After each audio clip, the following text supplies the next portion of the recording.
Then again, when you want to be mentally strong, don't take things personally. For example, when I talk about government, don't get annoyed even if you are working in the CID office, or you are a police officer, or you are the RDC, or you are the president, or you are a minister. Never take things personally when we talk about government, because it is not your government. You didn't come with it, okay? Go and ask your mother if she's still alive and say, by the way, when you produced me in the labor ward, did I come with government? And if she says yes, collect it and take it away. You must be strong, mentally strong. Hato inakora kikurangu you are mentally strong. Kyo kubanza oikano inakukano kimanyangu, this world owes you nothing. Ensento ine kyo gibanja okagisanga ine ensozi zayo ebisaru byayo toine kyo gibanja. It owes you nothing. Nabwo kerekaga kulibata norora nkabantu enso gitonga yona niyo ekubihize. It owes you nothing. By the way, oinakimanya also you owe the world nothing. Yense ntinyine gitonga tinyine kingitonga kana itine kye kuntonga tinka sisire enso zazo ndugaho nanyo hati nikyo kimuna abantu. I owe you nothing. By the way, you also owe me nothing. Hati tumazure, then I have to do my responsibility. Then again, when you want to be mentally strong, don't take things personally. For example, when I talk about government, don't get annoyed even if you are working in the CID office, or you are a police officer, or you are the RDC, or you are the president, or you are a minister. Never take things personally when we talk about government, because it is not your government. You didn't come with it, okay? Go and ask your mother if she's still alive and say, by the way, when you produced me in the labor ward, did I come with government? And if she says yes, collect it and take it away. If not, never take things personally. That is a sign of being mentally strong. We don't take things personally. This world owes you nothing. You owe nothing to this world. But you have a responsibility of what you are supposed to do. Arebyo semerire kora. Enseno toine kyo gibanja. Enseno kagisangaho. Ojagirekaho. Enseno teine kye kubanja. Okatekereza nkiroli fweri sigara yone bihirwe na izoba liriyanga kuturuka. Forget it. Kandi kyomba ini ngambira nabakoro mu government. Utatekereza ngu government yawe. Forget it. Nikyo kimuna abalo mu kanisa noborarura abantu bali bayingi nibahereza ye sente nibaha ebisembe. Utatekereza ngu kanisa yanyoko okyetegereza ikaraga. Once you have that type of thinking, then you are going to be mentally strong. Even the family is not yours, but you have a role to play in that particular aspect. Then also set boundaries with people. Take aho mutano na abantu. That's when you're going to be mentally strong. Put their boundaries and respect people's boundaries. Omanyongo omuntu akangira hadeka kutayira muno omuntu harwa mama mulinyo muzifire nebyala omuntu nogano mbaze bintu hano niwo omulisa chulere bimwe bitakukwata. Set your own boundaries. Kole byawe baito munna agana atayiroli na atayire byeno na atanazunge orugambo kuno nazungya kuno munabaza bano nagabano bakora bit we ikaraho hanze okole byawe byosemerere. Set your own boundaries and know where you stop. Gonzana nyabagayiga. Set boundaries. Abantu okusaako bayiruke omuyitaka okakosa polisi okakosa bano mukabayirukyamu baitu oketegereza wewe amose human being. Set boundaries if you are going to be mentally strong. And again, don't allow pain to destroy you. Instead, use pain to strengthen you. Oburumi. Abantu abakuikia oburumi. Some of us, we have gone through pain. Certain things that are very painful. Umuna kurikintu. But you cannot ganyira. And again, you use that pain to become more strong. Arebinte bimwe binkora ne binyakara bamu. Nisima ruhangani ngamangu. There is someone who took me through some pain. And if he had not taken me through that pain, I wouldn't have learned this particular thing. Hati no sanga ngo kiyegere hati ngo bunyarugire ho imahano nyageno muhanga limu nyasanga ikintu kikwisana program ye EKYOBAIRE OTAMANYIRE eno niho nyabyegeire hali tuina kuhandika akatabu wako ntekamo ebintu bikwawukana okyetegereza nojja notekamo ebintu byawe rundo kwenda kuraninga business yawe niba abantu nibagyetegereza rundo ino byokora rundo oyino wokwenda kusiima iseiwe nyina iwe kumuteko murekodere kabine bahandike ebaruwa yabo Ruganda hanyuma yo mwaka gumu nakatabu hali babihandikire nibijyane biriwe mbeba hatarona rekodi yon hategyo bo mu EKYOBAIRE OTAMANYIRE nkakyetegereza umngiro mahanga gamu. And that was through pain. I have loved pain. I have loved some people who have subjected me to some pain. Thank you so much. God bless you for that pain. Katinka abantu baba na kure kinte kibi kionka kikozese kurugwamwe kirungi otasiskara usiskara. Become better through that pain. Use that pain to go ahead. You know, pain is very good. Just physical pain in the body is very good. God, we appreciate for having given us pain. Pain helps us to understand that there is a problem in the body. Imagine if God had made us without pain. Imagine what would happen.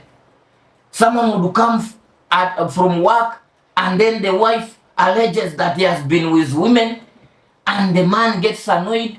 He gets a knife and cuts off the private parts and throw them in the toilet. Remember, I'm trying to tell you some aspects of becoming mentally strong. Hatinke mbelezi tu kuraba mbagenzi bangine zitugenda kuraba mu maisawo zigenda kuba zizibu muno habo ko musaijo mujungu atujwalire takwenda tubeho kiyonka kandi nabagenzi bayita abakutuwe kulembera tibari nibyo baroho bakako basensero mudidi gwa sente ito ni batuwebwa nkugambira amataka bajagatwaro no salami approach mpora kyaro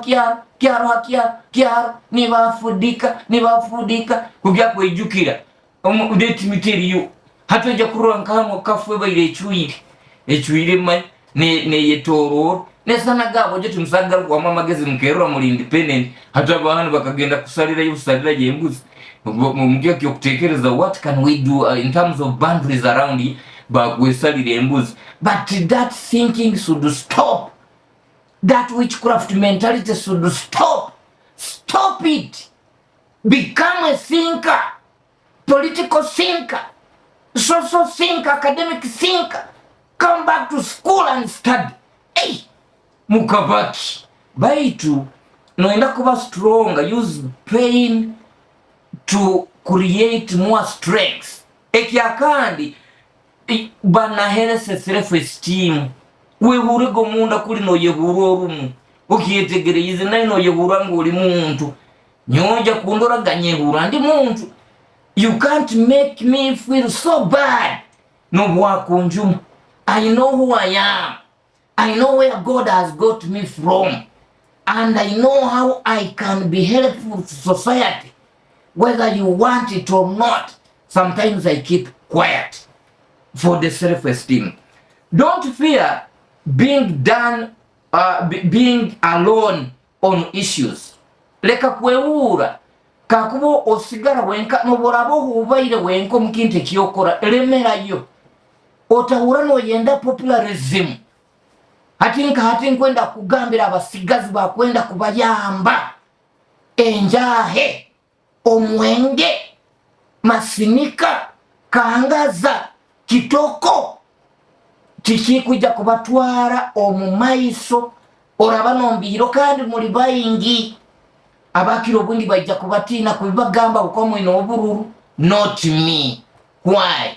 I have an obligation to tell you that that is not how they run a life of 18 years, 20 years. It cannot happen. Tosakutandika kunywa mwengo ine miaka 18 okategeza ngo like miaka 5 oine byokozere byamani. Forget it. And it is me to tell you, in tough love okugonza okuijwire kwa mlingo gwo, even if you hate me, but I'm your best ally. I'm painful. My words are very painful to you, but they are very good. Like how you must accept pain and get a solution to remove that pain. And when pain persists, you seek medical advice. Arwako ojo kamu ke miaka 19 kaswere kaikuru ke miaka kienda kina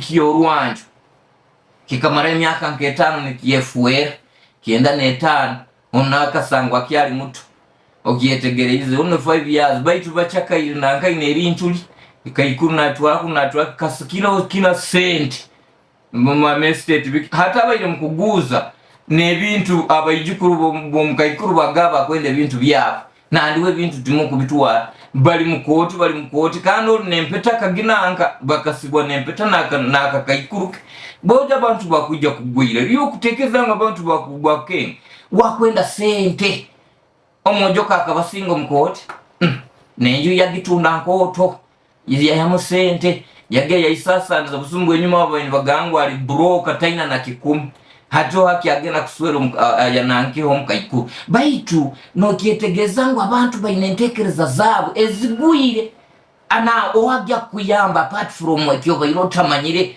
kururangu program ene wagihuliriza umugwa oli musigazi abamugwire buno muleha mwenge mukabiruga mudene mukatandika kutekereza. Even when you are getting your leadership, you look at it in terms of someone who is going to help the community. Okietegereza kwehanika economically Paris development model. If you only concentrate on the aspect of money, you're going to be giving a rope to the people to hang themselves. You must look at mindset change as a very important aspect of the Paris development model. If you only concentrate on money, you're going to give economic ropes for people to hang themselves. Because money is just a medium of exchange. It is only the idea that is supposed to be supported by money. If someone has no economic idea of what is going to bring in the market to meet the forces of demand and supply, to be able to meet the price mechanism, to be able to make more money, you are just giving an economic rope to this person to hang himself. And in a couple of years, you'll find people roaming around without any direction, because maybe they are used even to free money, and they will be economically hanged, and it will be you who has hanged them. Ni wobahanikire with that type of seriousness of looking at programs. But by the way, if you want to be strong mentally, then you must look at reality. You look at reality. What is reality? Kiki kiroho. Hatari kwe dupa. The problem with us here in Africa, we live in a lot of deception. Political deception. Instead of going for the reality, we go for deception. People want certain things. For example, people are very serious. They are carrying out mob justice. Now, can't we review the judicial system? Because now the reality is that people are doing mob justice. They are killing each other. People's lands are being grabbed. That's the reality. But we live in a deception. And that is a sign of not being mentally strong. By the way, abano enda kuba wamani omubutekerezo byawe tandika kuikaraga omumazima gonyini reality. Accept what you cannot change. Ekinte kime kyokuba mentally strong. What you cannot change, accept it as it is. Kila muna abakazi. If you are black, accept that you are black. Remain black. Okwija kweteka ibigitao jogo yofuka weno tandika kuzana kinange kinyabantu kando abokolera abasaijangu bakurole kurunge busaijaga no bwakubuli very brown gantu ga kija kukozesa kigaruki kulekeho okigaruki kulekeho oli brown wena gane bigita bikuleme. Accept what you can and accept the reality of what you cannot control. Bireke ensoke lyota kusobora diraira lireke. That's when you'll be mentally strong. Kyonkora aboli mentally weak.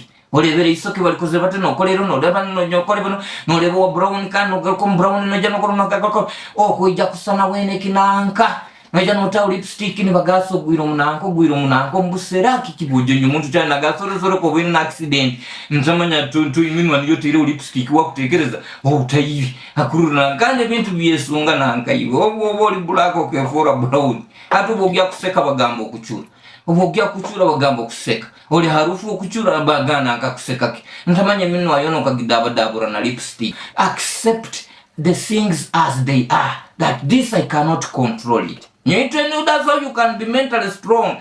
Orole kandi abantu betegereze ari omwana omwama zirege exam agena akyamara ebitabo byona biburutu ati babipostinga omuzaire na complaininga ngo doro omwana ebitabo biburutu bati nyagamba omwana ona ina message yakusendinga agamba batu munyegeseze bikibino rundi bikibino hati takurura volley education hati muina kurura mwasobora abantu ngo it is not about getting a job. It is not about anything. It is about acquiring knowledge. And when you have acquired that knowledge, it is very, very important for your self-esteem, for your even your future. It is not about a job. Atumwana wobota msoboro ile bintu ebyo through the education system okyetegereza hateka ebitabu nabiburutu. Omwana akabite murabiona. Omwana akaikomuka yabite yagambe kikuba kibe mazire kusoma. Baitu mutaba so hard habana, understand them and guide them.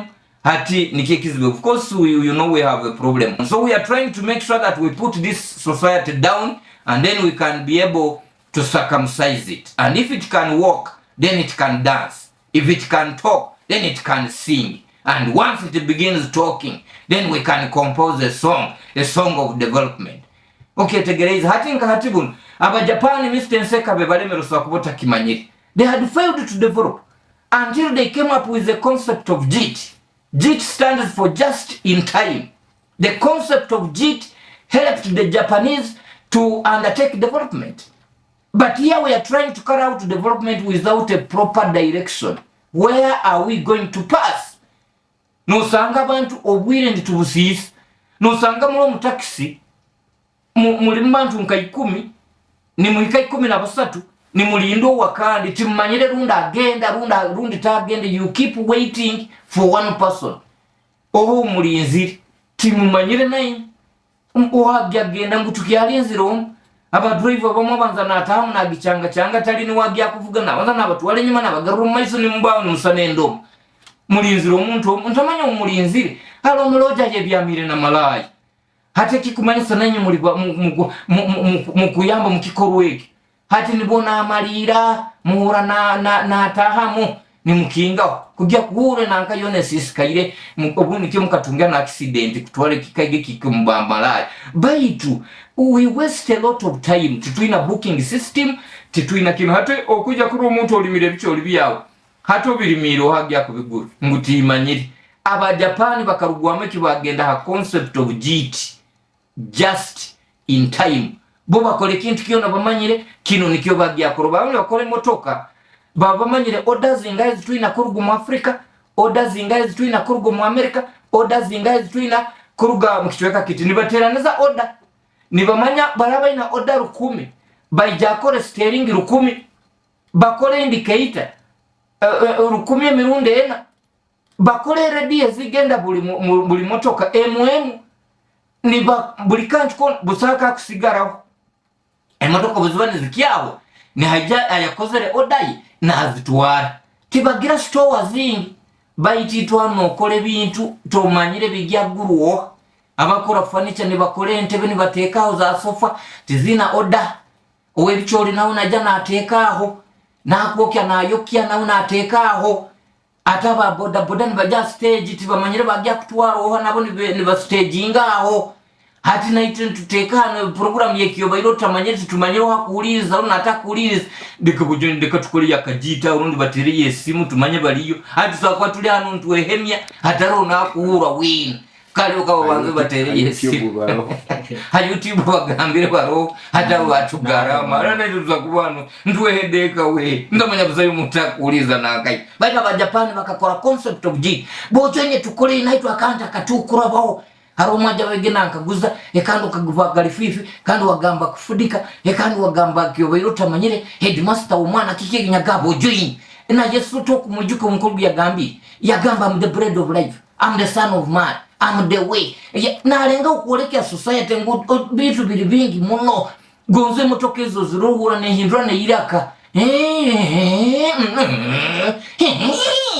ne kuolekya ngo ate hinduire hatukwena nyikale mufuagale fivi mkuhindura oboniteka mugende fudika tikimanyiza nti nkusagaruka yenyuma nkafudika muhima istimulampura. We are here also on YouTube. We use a lot of Runyoro because we are located in a community that understands Runyoro, but we shall be making some other programs and we'll put them in English so that you can be able to follow us properly. But this is a program called EKYOBAIRE OTAMANYIRE, and its purpose is to make sure that government operates properly as principles set down in the Constitution and even in the Bible, because government belongs to God.